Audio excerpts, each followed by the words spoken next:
Well, we get it rolling on the Krug Show. August 3rd, 5:35 on the West Coast, 8:35 on the East Coast. Hope everybody's having a phenomenal day. I spent my day in Santa Clara today at training camp. Welcome to the Krug Show, brought to you by Pig and a Pickle, the best barbecue in Northern California. A guy came up to me today at practice. I was standing next to Grant, and he said, "Grant Cohn." Grant's like, "Hey, man, this is Larry Krueger." And, "Hey, what's going on, man?" And the guy looks at me, and he goes, "Pig and a Pickle." Love to hear that. Thanks, bro. So there you go. We are brought to you by Pig and a Pickle, 2 locations, Emeryville and Corte Madera, open from 11 a.m. to 8 p.m. or until they run out. And, of course, get the brisket chili, get the potato chips cooked in beef fat. It's all good. The pulled pork, the barbecued chicken. Oh, man. Damon and Mary have a great restaurant, Pig and a Pickle, and they've got 2 locations. Check it out. It brings you the Krug Show.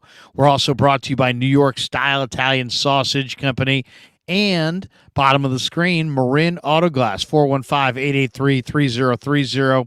Marin Autoglass. You shatter a windshield, you need a replacement, give them a call. They'll pop out the old one, glaze in the new one, and away you go. All right, today was day 7 of training camp down in Santa Clara. I was there. I used my sunscreen, so I'm not burned today. But we're going to talk a little bit about it. I'm joined here by my son, Kevin Krueger. Kev, good to see you. Good to see you, too. Just got off of work. Now I'm ready to talk some Niners. And at 6:30, I'm going to jump over to the Vish Kumaran channel. Vish and I are going to go live at 6:30. Normally it's me, Vish, and Jesse, but Jesse's out here on the West Coast staying at Grant's house.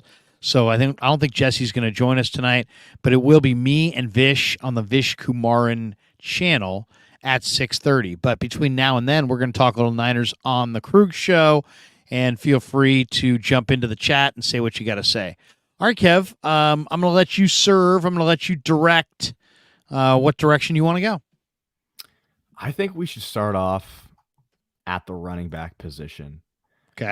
Obviously, 49ers running back battles are going on right now. There's McCaffrey, Mitchell, Mason, TDP, Awatt, and Laybourne. But let's focus on the running back 2 position. Who are you thinking about taking over that position?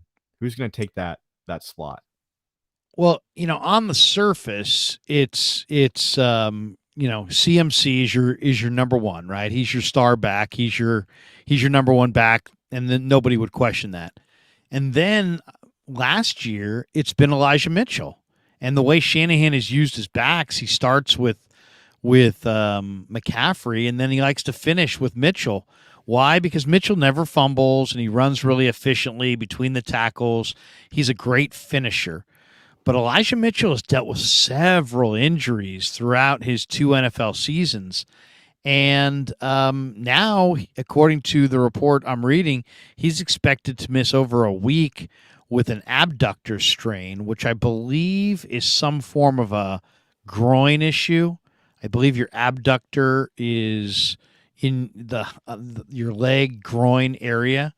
So that's a factor. And then when you look at the depth chart, okay, so there's McCaffrey's your 1. Now you got Mitchell with the abductor injury. You got Jordan Mason, who's been running really hard in camp. But then, to me, the one guy who is starting to make a move on the number 2 job is Ty Davis-Price, last year's 3rd-round draft choice. Ty Davis-Price, Anthony Lynn told me yesterday that Ty Davis-Price last year got down to like 217 pounds, but that he's closer to 230 right now.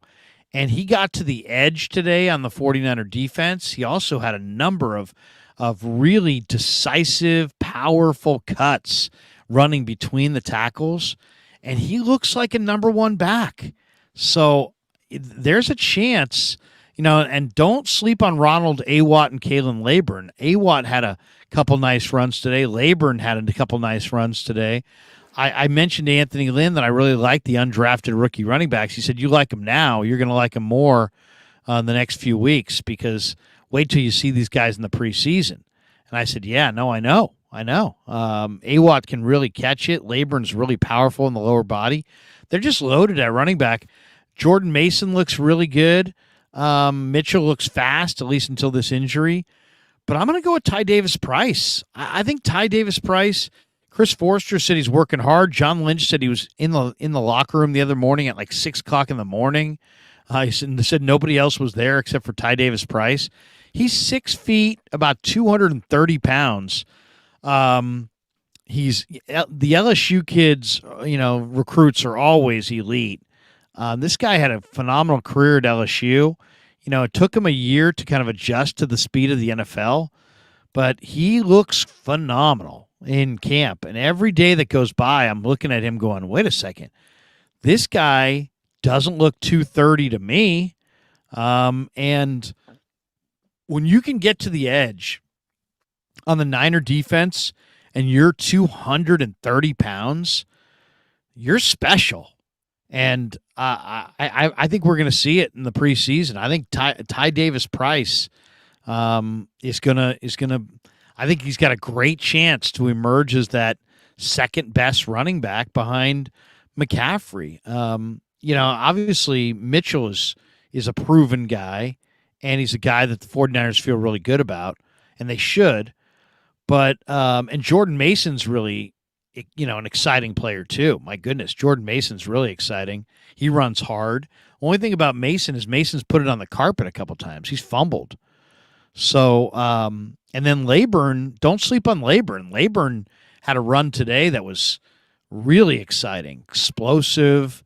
He runs through arm tackles. He's got great power in his lower body. He had 300 carries last year at Marshall. But I'm going to go Ty Davis Price. I think right now I could see Ty Davis Price emerging as that number 2 running back. Now, who knows how we'll all shake out? Who knows how long Mitchell's going to be out? But Ty Davis Price is real. I mean, he is real. And when you see 230 pounds who can move like that and cut like that, and that's special. I mean, that's a different kind of player. So I like him. I like him a lot. Right now, based on what I've seen, I'd say Ty Davis Price. It's kind of a hot take, taking him over Elijah Mitchell. Well, I mean, Mitchell's going to be the guy, but Mitchell's always hurt. And, I like Mitchell, but I mean, Mitchell is a small back who has a big back running style. Yeah. He likes to run between the tackles. And to me, it almost guarantees that he's going to be hurt. Now, I'm not trying to put a hex on him or anything like that, but I just think when you run between the tackles and you're the size of Elijah Mitchell, he's not 230 pounds. Elijah Mitchell's 5'10", 200 pounds. He's got 4.3 speed, but he doesn't really play like a speed back. He plays like a shifty, knows how to pick and slide, doesn't have any negative runs, hardly ever gets tackled behind the line of scrimmage. He's a really solid running back that can be trusted with the ball in his hands. But Ty Davis Price at 230, to be moving the way he's moving and cutting the way he's cutting, and then you look at Mason as well and Laborn. The Niners have an abundance of riches here, but there's something that tells me that Ty Davis Price may get to a different level. Yeah, Mitchell is his upside is his downside. He likes to get physical, but he's fragile. So that's why I put up this comment. It's like he's amazing when he's healthy, but it seems like he's really struggling to do so. He's just such an efficient back, and he understands. He never gets dumped for a 3-yard loss. I mean, if there's penetration in the backfield, he'll still find a way to get 2 yards out of it. I mean, he really can. That's another reason Shanahan loves him, because Shanahan's big on what was the run blocked for. If it was blocked for 4, he wants to see you get at least 4. If it's blocked for 2, he wants to see you get at least 2. Some running backs, they'll have big runs, but then at the same time, it might be blocked for 4 and they get 2. And they Elijah Mitchell will always get exactly what it's blocked for, and then some. So he's just a little bit more dependable than these other guys. But something tells me that Ty Davis Price could be a very special player. Very, very excited to see that. Now, what did you think about the quarterbacks today? You saw the quarterbacks throw. Purdy practiced, right? Because I saw something in the morning about how he wasn't practicing and then he was and all that. A lot of people Um, thought he wasn't going to practice because they've been going, they got a certain routine, but they had an mm, off day yesterday. And Kyle said after practice, they didn't want him to have 2 off days in a row and get out of rhythm. So, he's going to practice 3 days and then be off a day. And so, yesterday was his off day. Today he's back at it. So he'll practice tomorrow and the next day, and then he'll be off after that for a day. And it's kind of weird because they also have off days every third day. So, like the Niners were off yesterday, practiced today, um, and today's Thursday. So they'll go Thursday, Friday, Saturday practice, and Purdy, I guess, will then be off. His off day will be their off day, Sunday. So it's kind of weird the way they it's want to. lining It up. sounds Yeah. like they want to align it so basically when they're off, he's off. So, but Mhm. as far as today went, Purdy, it's funny. Everybody's got a different perspective on this. Purdy had 2 deep balls to Debo that he didn't connect on. But if you've watched these quarterbacks, Purdy's really the only quarterback that's throwing the deep ball. Everybody else is captain check down so far. Allen didn't practice at all today. Darnold went 5 of 7, looked okay. Lance went 5 of 8, and he had. It's funny. Lance had both the best throw and the worst throw of the day. Lance had the best throw of the day when he found Tay Martin on the sideline for just a beautiful laser right to Tay Martin. But then he also had 2 of the worst throws of the day because he had an interception. He didn't see D. Winters sitting in the hook zone, and he was trying to go to Tay Martin, and he threw it. It was like a miscommunication. Tay was headed up the field and 8 yards away from the ball, and it went right to D. Winters, who picked it off. That was a bad one. But the worst one was earlier in the practice. Trey had a shallow cross to Braden Willis, who was lined up on the left side and crossed left to right, the quarterback's face. And he just threw it late, and he threw it behind Willis. And Willis had, made an effort to dive back and get it, but it was incomplete. So that's what we're talking about. I mean, with Trey's got some of the best looking throws, but his challenge is, can he throw a touch and timing? And and can he, obviously, does he have a full account of the defenders? I'll give the Tay Martin one, which looked bad, but I'll just say I'll chalk that up to just a miscommunication between Tay and Lance, because Tay didn't make any play on the ball. Tay was headed up the field. Lance, threw it right to the linebacker.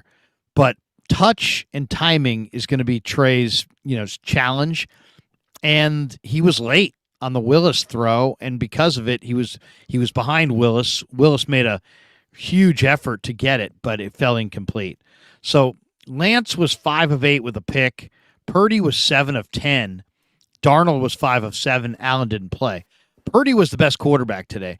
The thing about everybody's got a different grading system on these things, but I'll say this: when there were a lot of people that didn't think that Brock Purdy was even going to be playing until like week 8.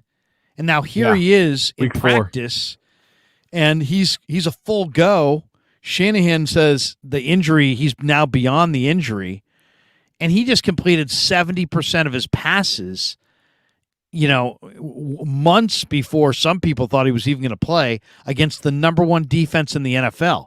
So anybody giving Brock Purdy low grades, and this was kind of Schefter went on the McAfee show today and was talking about how, there's some people giving Purdy low grades, but the word from the team is that Purdy's looking really good. I mean, today's a perfect example. There were people that were very critical, I'm sure, of Brock Purdy because he missed the 2 deep balls to Debo. But at the end of the day, you just went 7 of 10 against the number 1 defense in football. You just completed 70% of your passes, and got into a really nice rhythm against the number one defense. A lot of people thought you weren't even going to play for a couple months. So I thought Purdy for sure was the best. Darnold probably had the best completion percentage, but I thought Purdy was the one guy that got in the rhythm. And then the other thing with Lance is, Lance also, not only did he have the late ball to Willis and the interception to Winters, on his last play in the move the ball period, he, on third down, he just threw it into the ground. Kerry Hyder had gotten a little penetration off the defensive left side. Lance was under pressure. Instead of trying to bounce outside or outrun them, there were two defenders coming at him. He just threw it into the ground and downed it. So it wasn't, that right there. I mean, I would have liked to have seen him try to make a play there. Is this another day of no separation between Darnold and Lance? Darnold, I would say Darnold was not very good today. I mean, he wasn't terrible, but I would say him and Lance were on the same kind of par. They were both just kind of thoroughly mediocre, and Brock was a little bit better. Brock was the only one that actually established a little rhythm. That's how I saw it. Had a couple supers come in. Bang, bang, 415.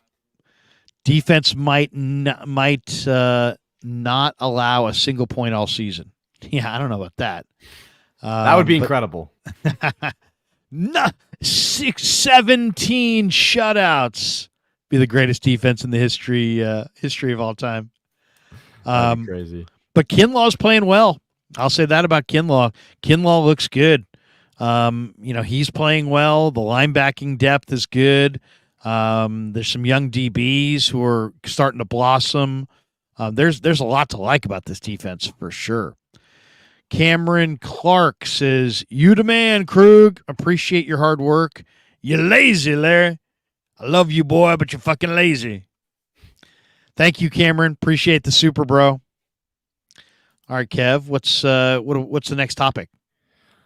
Next question I have is simple. Will Cam Latu get cut? If he doesn't get it going, I think he's headed in that direction. Now, he was a third-round draft choice, and he did make a nice catch today from Sam Darnold, right on the near sideline, and took it up the field a little bit. But it's go time for Latu. I mean, there's no question. Kittle's going to be your number one guy, but Braden Willis, I think, has looked better as a receiver, and Willis is kind of known as an incredibly competitive player who's will fight and claw for every extra yard. He's a good blocker. Latu's got unbelievable. He's probably the second best physically to Kittle at tight end. He's 6'4", he's 245 pounds. He looks the part. But yesterday, or I guess it was 2 practices ago, practice 6, there was a ball to him in the flat. He turned around with plenty of time. This is on Tuesday. And instead of catching it with 2 hands and plucking it, he just put one hand up and he dropped it. And it's like, that can't happen. So, I mean, Latu's a developmental prospect. He needs a lot of reps. The question I would have is, how many tight ends are they going to take? And, does he do anything on special teams? I mean, that's the advantage that Charlie Warner and Ross Dwelley have. They're major players on the 49ers special team unit. And then Willis, Latu was a third-round pick, and then the Niners doubled up with Braden Willis. And then there was talk after the draft that Willis also, they had a third-round grade on Willis. So, it wouldn't surprise me if Willis made the team and Latu got cut. I think Latu's too good of a player to not get poached by another team. So I can't imagine he would wind up on the practice squad. I predicted that at the beginning of camp it would be Kittle and Latu and Willis, and they would go with 3 and cut Fumagalli, Ross Dwelley, and Charlie Warner. But we'll see.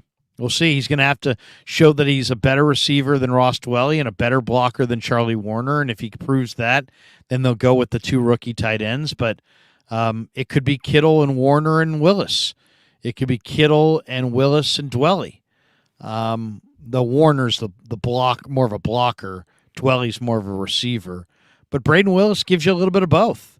So, yeah, I'll say this. If Cameron Latou keeps offering one-handed catches, he'll be cut. But right now, with a month to go until the cut down, I'll predict Kittle is your first tight end, Braden Willis is your number 2 tight end, and Latou is the third, and Warner, Dwelly, and Fumagalli, the veterans, get cut. That's how I see it right now. But that's a TBD, man. That's a day-by-day evaluation.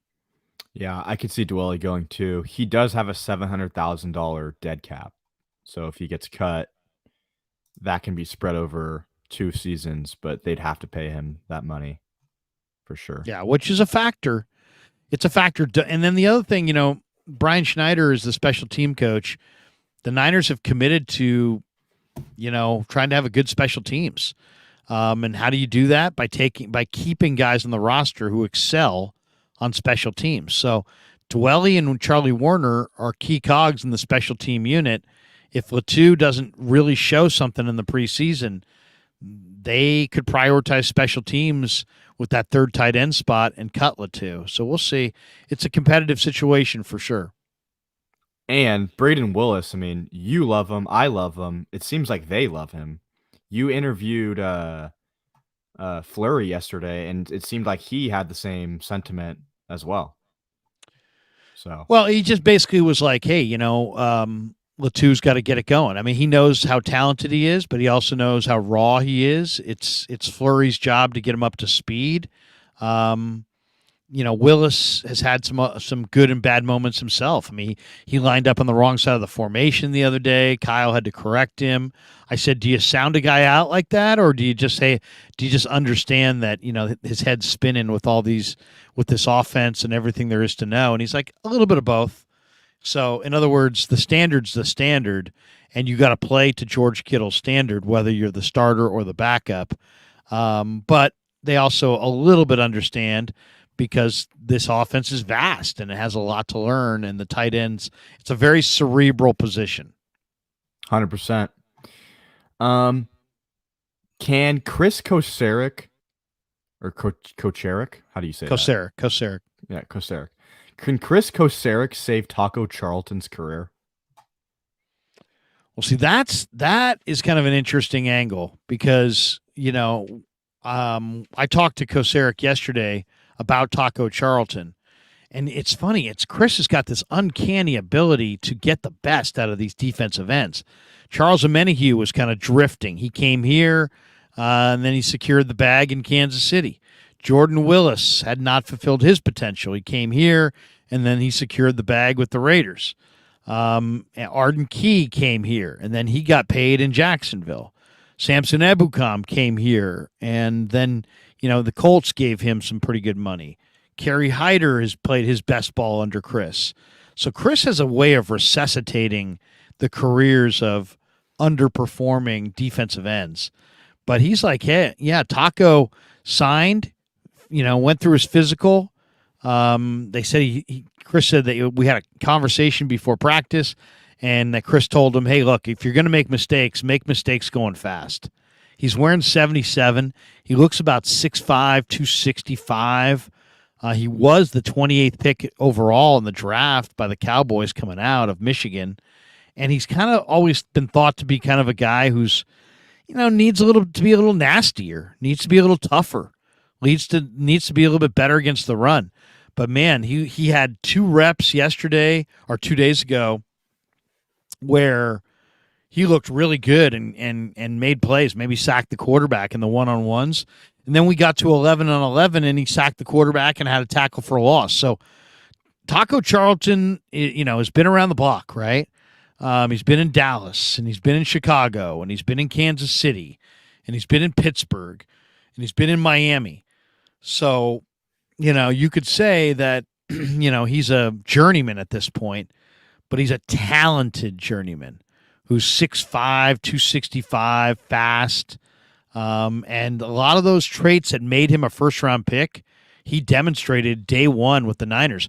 The one thing about the Niner front, is, Taco has been in a bunch of different defenses. This defense, it's not a read and react defense. It's a get up the field defense.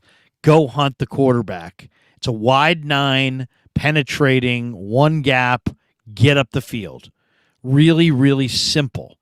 So if you're struggling to play in other defenses that are more of a read and react, control gaps, that kind of thing, that can slow you down. This defense is simple, and the objectives are simple, and sometimes that allows a player to play fast. And to me, I think Taco, I'm looking at the defensive end depth. I think based on what I see, Kev, I think he's got a great chance to make the team. I mean, you look what he's got. I mean, Bosa's holding out. Drake's a second-year player. I asked Chris, I said, are you more apt to play your first team D-line more reps because you don't have the quality of depth that you had a year ago, especially outside? And he's like, we will not do that. He said, we will not play our 70 snaps all year long because they'll be dead by the end of the year. He's like, we need them to perform down the stretch and in the playoffs and hopefully in the Super Bowl.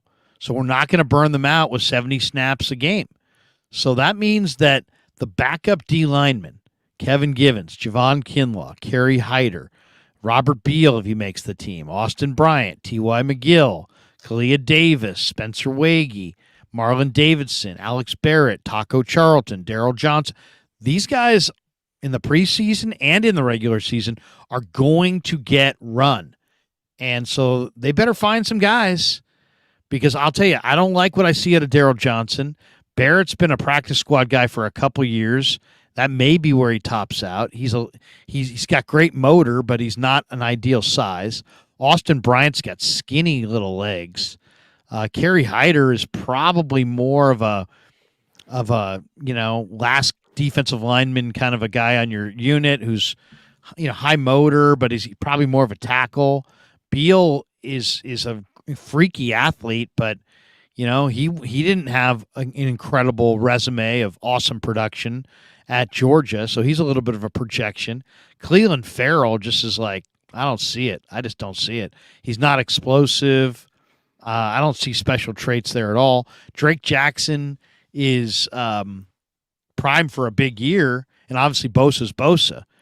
But they're going to need Taco Charlton. I bet you, unless they go and make some other additions, I think Taco Charlton's going to make the team. I absolutely do. I'm really excited about this one. This one is very interesting because he has the size. It's just, does he need the coaching? Is it the technique? I mean, playing online is all technique. Maybe Kosera can really change him. I'm really excited to see about that. Yeah, I mean, Chris has got a track record, of getting the most out of these guys, and he's got a chance here. I'll say this: Taco's agent was on it. This was the place you want to come. Chris, 100%. He's resuscitated many a career. 100%. And he makes them money because look at those guys that left. They got a lot of money. And I mean, Ebicom was a known guy, but he wasn't making that kind of money when he came here. Bang Bang 415 says I want Yannick Ngakoue. Yeah. But I mean and a guy like Ngakwe's out there, Justin Houston's out there, Pierre Paul's out there, Melvin Ingram's out there. I mean, there's some veteran edge guys that are out there. Jadeveon Clowney remains unsigned. There's talk that Chase Young is going to get dealt by the Commanders. There was some rumor that Montez Sweat could be available. So I will say this: the Niners will be looking for more defensive end replacements, whether Bosa signs or not. We got this one too from B Diddy 1724. He said if Jordan Willis gets cut, no, he's probably talking about Braden Willis, huh? He's like, if Braden Willis gets cut, would he clear waivers? Beauty's in the eye of the beholder. Depends what other teams thought of Braden Willis. Maybe he might get through waivers, but not if other teams have the same scouting report the Niners have, because the Niners gave him their gold helmet designation.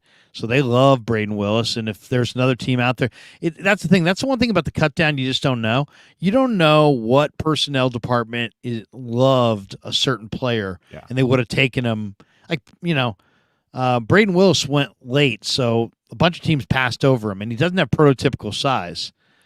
My guess is there'd be more teams that would go after Latu than Willis. I love this comment. 49er Empire. Larry, if Taco makes the team, we need Pig in a Pickle to make a pulled pork taco. Nice.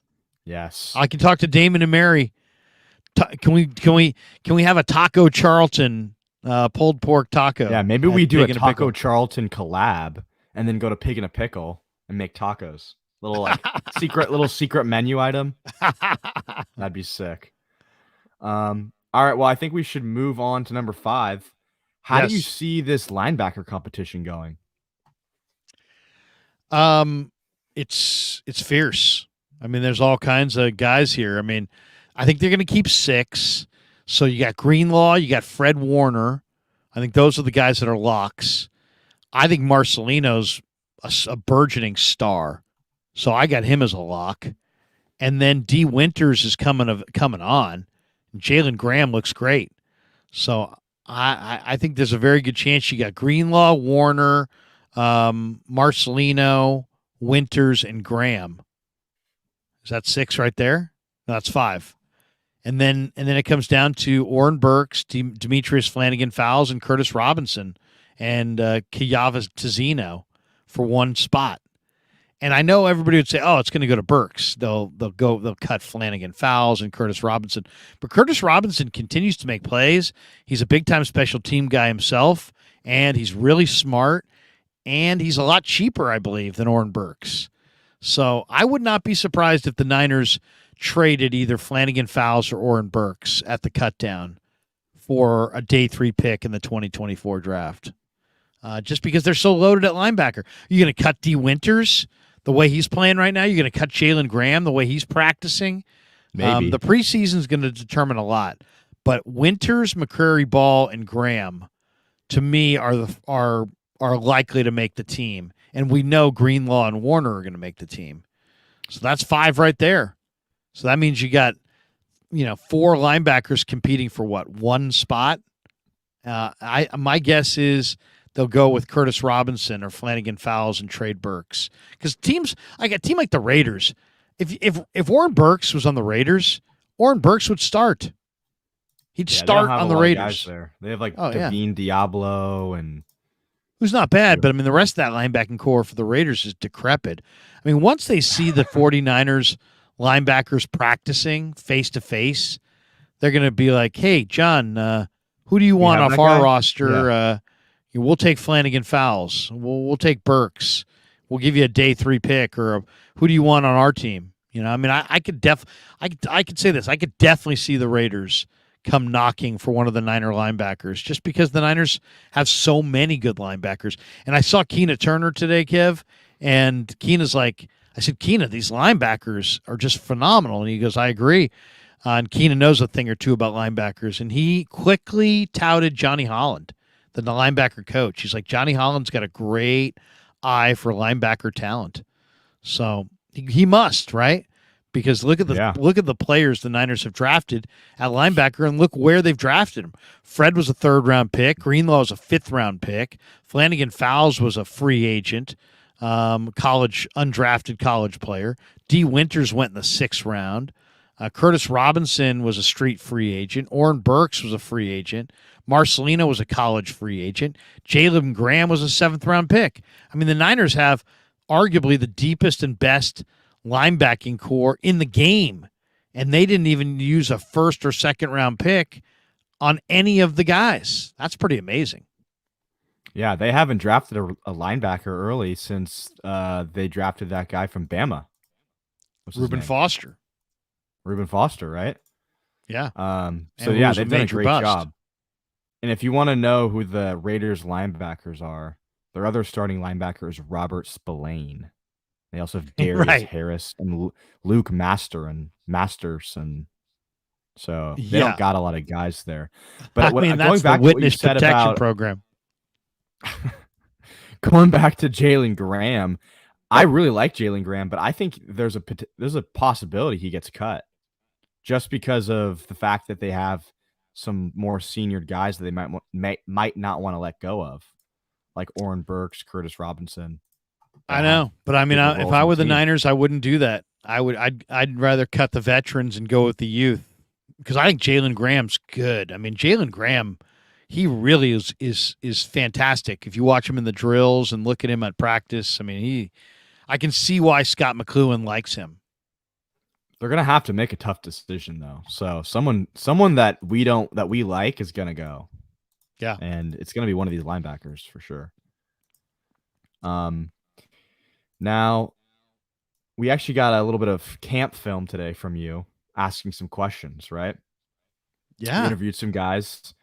You talked to Jair Brown. What'd you talk to him about? No, I didn't talk to Jair Brown. I talked to You talked to Mooney Charvarius Ward. Yeah, I talked to Mooney Charvarius Ward Ward. about Jair Brown. You know, because the one thing I love about Mooney is that he's just straight shooter, man. He's a straight shooter, and you can go up to him and ask him anything, and he'll give you an honest answer. And so I thought, you know what? I thought Jair Brown was going to make a huge name for himself in this camp, and he made a play today. Jair Brown made a play today against the run where he tagged off on the running back. And it's like one of those things where you can't even really tell that the safety's making a play against the run because the running back keeps running. But Jair Brown jumped in and made a play. I was standing next to Jack Hammer earlier in camp earlier in the day, and he had touted Jair as making another tackle. So I think Jair made a couple of nice plays, but he's not really flashing out there. He looks impressive when you watch him in the drills pre the team portion, but like he hasn't necessarily made any plays that make you go woo, in the team portion. But here's my question to Mooney Ward, Niners corner, about what I was basically asking him what he thinks of Jair. Let's play it. What do you think of Jair Brown, the rookie from Penn State, the safety? Yeah, I think he a grown man. Like, you look at him like he look like he been in the league already for a couple years. So I definitely think in the preseason, when the pass come on, he gonna be smacking people around. His game really gonna show real good. Like, in practice, he might not be making a lot of plays right now, but I know on game day, Sunday, against whoever we play, he gonna be a dog. He a dog for sure. What's the indicator? What did he For Jair, just his mentality. Like I said, his body type, his mentality. Like, you look at him, like he kind of look mad, but he like a happy person. But on the field, like he aggressive. He plays hard. He plays fast. So that's what I get from him. Like, he play hard, play fast. He definitely not scared of nothing. How is Yeah. So that was Jennifer Lee-Chan who kind of followed up my question with a what was the indicator to Mooney Ward. But yeah, Jair, you heard him say there, he's expecting once the preseason starts that Jair's going to be, I love the way he said it too, smacking guys around. He's going to be smacking people around. But yeah, he's good against the run. He's aggressive as heck against the run. And he's a big time hitter, Jair Brown. So I can't wait to see it. We got a little indication of it today, but he hasn't really stepped into the hole and blown anybody up, because you just don't blow guys up on your own team in training camp if you know what's good for you. I did find it funny too that Kyle Shanahan was asked about how he felt about Cleveland Farrell knocking Brock Purdy's arm the other day in practice, and Kyle was like, I had to like. I forget exactly what he said. It was like something like I had to do something to, so I didn't go crazy. So basically they don't want to see that. Brock Purdy's your starting freaking quarterback.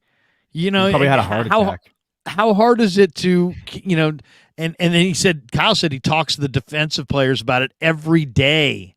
Every day. Stay off the quarterback. Stay off the quarterback. Stay off the quarterback. And he said, Don't Farrell, touch Purdy. Yeah, don't touch any of the quarterbacks.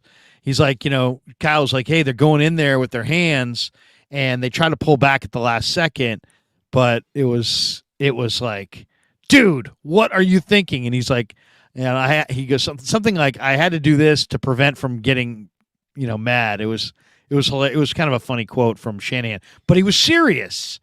It's like, come on, Cleveland Farrell. Stop, you're gonna knock the arm of your quarterback that had an off-season arm injury. Cleveland Farrell's got 10 sacks in 4 seasons. Now he's gonna get a sack in a meaningless practice and hurt the quarterback before you get to the first preseason game. I mean, that's just beyond ridiculous. So yeah, Shanahan kind of weighed in on that today. But we have another cut as well. Let's play the other one from Shanahan. This was another guy who stood out today and is starting to stand out on a regular basis is Danny Gray. Danny Gray is starting to stand out. He's gotten stronger. He's a little bit bigger. Danny Gray he can run off the coverage, but I mean he's easily the fastest guy on the team. But he's making plays and he's catching the ball with his hands. He's not body catching it, and the last couple practices he's starting to get it going. And he's starting to look like the player that they took. And I asked Shanahan about him today.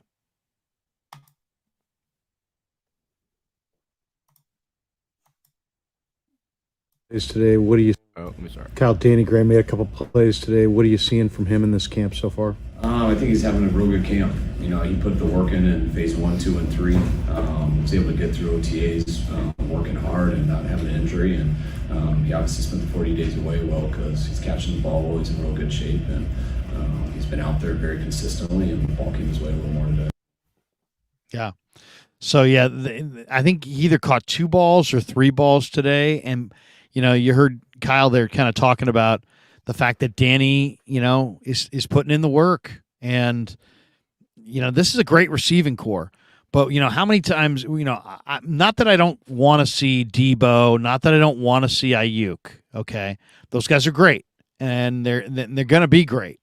And they're going to have fantastic years. I want to see the other guys. I want to see the other guys the rest of the way here. I mean, not that, throw a few passes to Ayuk and to Debo, keep them sharp. But the competition is between Ray and Juwan and Conley and Danny Gray and Tay Martin and Ronnie Bell and Willie Snead. And, those are the guys that are competing. I want to see those guys get the ball a lot. I want to find out, is Ronnie Bell better than Tay Martin? Is Tay Martin better than Ronnie Bell? They both have flashed. I want to see, is Chris Conley still the speedster that he was coming out of Georgia, or has he lost some of that speed? Is Juwan Jennings, gonna be on this roster? He's a restricted free agent at the end of the year. Are they going to trade him to another team at the cutdown and go with Ronnie Bell or Tay Martin? So to me, in my mind, it's Ayuk and Debo for sure. Ray's your return guy. I think he'll be on the roster. I think Danny Gray is your vertical threat, so I think he'll be on the roster. To me, the competition at wide receiver is going to come down to 3 guys: Juwan Jennings versus Tay Martin versus Ronnie Bell for 1 or 2 spots. I mean, there's other guys here: Daz Newsome, Isaiah Winstead. Willie Snead's a nice player, but I really believe it's going to come down to Ronnie Bell versus Tay Martin versus Juwan Jennings for most likely 1 wide receiver spot. So that's going to be something to watch right there. And right now, Juwan Jennings looks like he's in the lead, but and he's probably the best of them. But Tay Martin is way improved from last year. He's stronger, and Ronnie Bell, there's a lot of polish to Ronnie Bell. So we'll see. We'll see. I think this is Juwan a cap Jennings sport. has a spot. I don't think Juwan Jennings is going to lose his spot. I think Danny Gray is playing for his life right now and his roster spot because he's actually competing with Ronnie Bell and Tay Martin. But I think Juwan Jennings is the third guy. Third. I think most people, Kev, yeah, would agree with you. But all I'm saying is they're not giving Juwan Jennings a contract extension at the end of the year. This is probably his last year. That would be my guess. He's restricted at the end of the year. And they're also hugged up against the cap. And there's a team in Tennessee that has Rand Carthon that I'm looking at their wide receiver core. They got Treylon Burks, they got D-Hop, and then the rest of their wide receivers are horrible. So, and Juwan's from Tennessee, played at Tennessee. I would not be surprised if the 49ers could get a 5th-round draft choice for Juwan Jennings at the cutdown from Tennessee. And if you think that Juwan's a 10 and you think Ronnie Bell and Tay Martin are 8s, and somebody comes and offers you a 5th-round pick that for Juwan, you may consider doing it. You may consider doing it. It's unlikely, but it's possible. I think Juwan's going to get paid next year from another team that doesn't have a lot of receivers, similar to Kendrick Bourne. Like, I think it's going to be a situation like that where the Niners say, "We loved you, Juwan, but here, take that contract. We're not going to match that." But as of this year, I think he's going to make the team, and I think Danny Gray probably is the second, or what would that be, 4th most likely, or no, 5th after the returner. Yeah, the only thing is that Danny So- Gray creates space for others, and if you watch that all 22, teams defend the Niners differently when Danny Gray's on the field, and Kyle doesn't watch the TV copy. All he watches is the all 22. Does he block though? Is he going to block though? Because you know that they love their blockers. No block, no rock. That's Yeah. that's the saying. Who said that yesterday? Someone said that yesterday. Who did say it? Was it 2 days ago? Was it Lynch? It was Lynch who said it. Lynch said it. Really? Lynch said it in his presser on Monday. He's like, no block, no rock. But Danny Gray's starting to block. And Danny Gray, though, I mean, Danny Gray runs off the coverage. He and to me, you got to have that. You got to have that piece. Yeah. He's an essential part. It's kind of like an NBA team that doesn't have a 3-point shooter. You want teams to defend the 3-point line, you got to have somebody who can make a 3-pointer. You want somebody to defend the deep third of the field, you got to have somebody who can make a play in the deep third of the field. So that's how I see that. How about them Niners says don't underestimate Chris Conley, Larry. He's still big, fast, very athletic, and he's an elite blocker. That's important to Kyle. Jameson can return. Ray's the guy who's expendable. Yeah, that's how about them Niners knows his ball? I'll say that. He's right. Conley has a really high Pro Football Focus blocking grade, and Deshaun Jameson is an elite return guy, and that could make Ray expendable. So you're spot on. I don't disagree with any of what you said. I just think that, God, it's hard for me to picture the Niners not having Ray, but I think you make a good point. All right, we're going to wrap this up, Kev. You got you on the way out. You want to do some headlines here, some news and notes. Just a couple things we want to mention before we bolt for the door here, because I'm doing a live stream with Vish coming up in about 5 minutes on the Vish Kumaran channel. Elijah Mitchell's got an adductor. He's going to be out for the foreseeable future. Jalen Moore didn't practice today. He's got a bone bruise in his knee. That's big because somebody threw in here about a question about Lael Collins. How about them Niners? Same guy who obviously knows his ball. He says, Larry, if Lael Collins becomes available, do you see them making him an offer? We mean, well, yes, I do. I think if Lael Collins is available in a trade, that they might make a deal with Cincinnati, because I think Lael Collins is a lot more of a sure thing than Jalen Moore. But then also Aaron Banks was in concussion protocol today. And then, by the way, the 49ers also made a move today. They put Terrence Mitchell, the corner, on IR. So his season's done. And I don't know what his injury is, but they signed Anthony Averett. And I did a video on it. And Kev, have we put out the video yet on YouTube?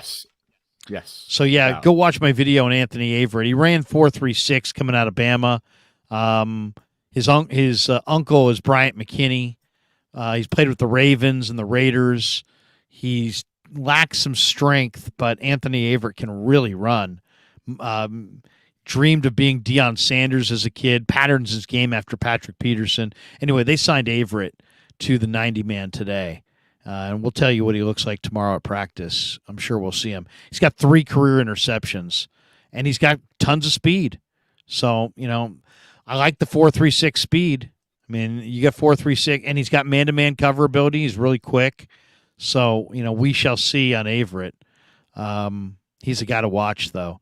And then one super, Zachary Kelway, says they're going to pay Juan because he's the best blocking wide receiver in the NFL. JJ makes DBs cry. He's why the teams we play lose the week after playing us. It's a good point. That was the stat last year. Every single team that played the 49ers lost the next week if they won. I know. Or, I know. I think Isn't that something? General. Yeah, that's crazy. Amazing. That is crazy. So, okay, we got all our supers out of the way. Hey, that does it for us today. We're going to go over and jump into join me with Vish Kumaran on Vish's channel.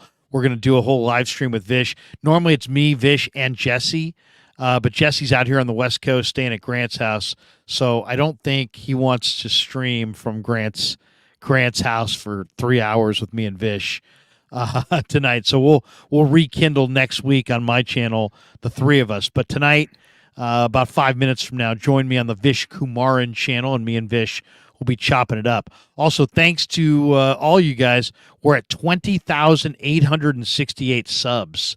So if you're one of the people in the chat, you've yet to hit like and subscribe, please do, and help us get to 21,000. Good stuff. Good stuff today. Let's just say a last thanks to our sponsors, Dad. Yeah, let's thank Marin Auto Glass, marinautoglass.com, 415-883-3030, our brand new sponsor. If you break a windshield, they'll come out, pop out the old one, glaze in a new one, sweep away the glass.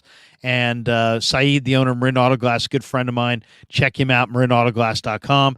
New York Style Italian Sausage Company, thanks to them as well. And, of course, don't forget the title sponsor of the Krug Show, Pig and a Pickle. The best barbecue in Northern California. They're in Emeryville. They're in Corte Madera. They're open 7 days a week in both spots, 11 a.m. to 8 p.m. Say hi to Damon. Say hi to Mary. Get the brisket chili. Pig and a Pickle. The best barbecue in all of Northern California. Kev, we'll give you the final word. You have a final thought here? We got Bebop Jones says, Krugs are the best. How are you guys liking the new wraparound? Do you guys like it? This little thing above us? Kev made the new wraparound the other day. It kind of looks like the New York Post, the little Krug Show logo. It does. But I'm kind of messing with it. As a New York Post look, which is good. Yeah.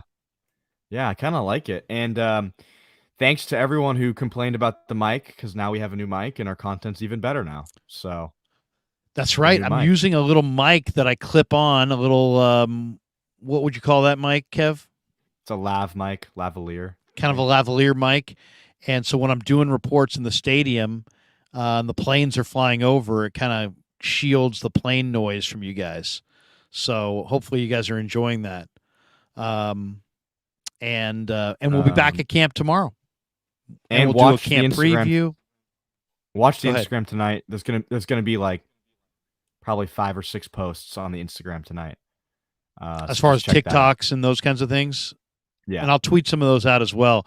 I asked questions today to Kyle Shanahan, Spencer Burford, Mooney Ward. I asked 2 questions. And who was the fourth guy? Kyle Juszczyk.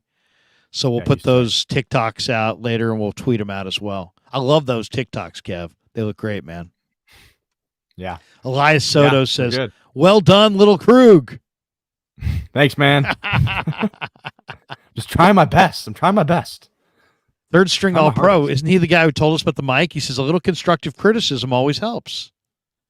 Wasn't it third string all? There was a lot of people in the comments. There was a lot of people. Steve-O says go with the cordless headphones, Krug. Can't change it now. Riddy Musich says, was going to yell Larry today at you, but didn't want to interrupt you recording the quarterbacks. Riddy, yell my name. That I'll give you the fist in the air. And if you come to the ropes, we'll shake hands and talk for a minute.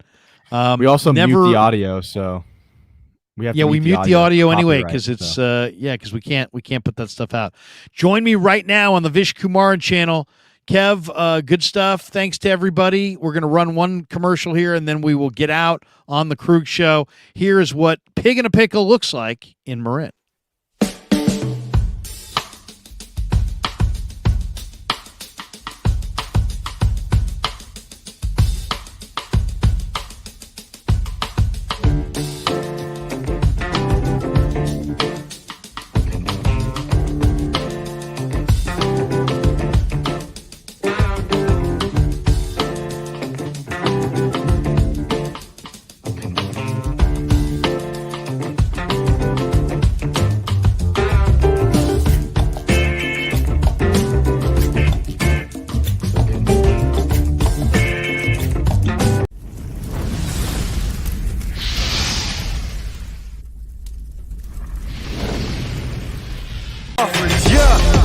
a man I've been scared of. Careful, you gon' get exactly what you asked for. Here for whatever you bring me, get